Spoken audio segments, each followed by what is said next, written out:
Hello കൊച്ചു കൂട്ടുകാരെ, നമുക്ക് വീണ്ടും പഠിക്കാം. നമ്മൾ സ്വരാക്ഷരങ്ങളെ പഠിച്ചുകൊണ്ടിരുന്നത്. ഒന്ന് വായിച്ചേ, എല്ലാ കുഞ്ഞു മക്കളും ഒന്ന് വായിച്ചേ. ആ, ആ, ഈ, ഈ, ഉ, ഊ, ഋ, എ, ഐ, ഓ, ഔ, ആ.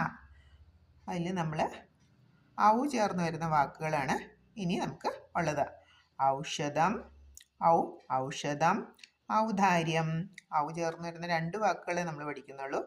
ഔഷധം, ഔദാര്യം. പിന്നെ നമ്മൾ വലുതാകുമ്പോൾ നമ്മൾ പാഠപുസ്തകത്തിലൊക്കെ ഔ ചേർന്ന് ഒരുപാട് വാക്കുകൾ പഠിക്കും. ഇപ്പം നമ്മൾ എളുപ്പമുള്ള 2 വാക്കുകൾ മാത്രമേ പഠിക്കുന്നുള്ളൂ. 2 വാക്കുകൾ മാത്രമേ പഠിക്കുന്നുള്ളൂ. ഔഷധം, ഔദാര്യം. ഇനി നമുക്ക് ചേർന്ന് വരുന്ന വാക്കുകൾ. അംബുജം, അംബരം, അംഗം. അംബുജം, അംബുജം, അംബരം, അംഗം. അംഗം, അംബരം, അംബുജം. അംബുജം താമര. അംബുജം എന്ന് പറഞ്ഞാൽ താമര. താമരപ്പൂ എല്ലാവരും കണ്ടിട്ടുണ്ടാവും അല്ലേ? അംബുജം. അംബുജം, അംബരം, അംഗം.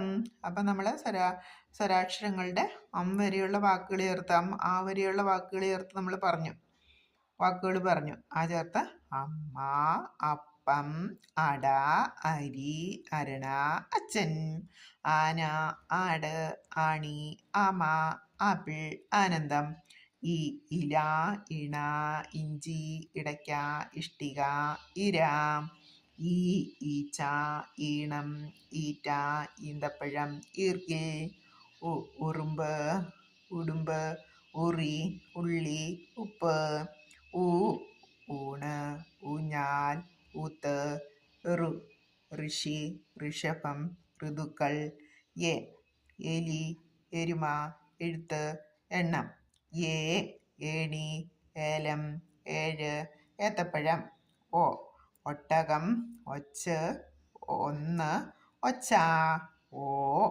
ഓല, ഓണം, ഓറഞ്ച്, ഓന്ത്, ഓടക്കുഴൽ. ഔഷധം, ഔദാര്യം, അംബുജം, അംബരം, അംഗം. അപ്പം ഹലോ കൊച്ചു കൂട്ടുകാരെ, നമ്മൾ വ്യഞ്ജനാക്ഷരങ്ങൾ മുഴുവൻ പഠിച്ചു കഴിഞ്ഞു. ഒന്നുകൂടി ഒന്ന് വായിച്ചേ. ആ, ഈ, ഊ, ഋ, എ, ഐ, ഓ,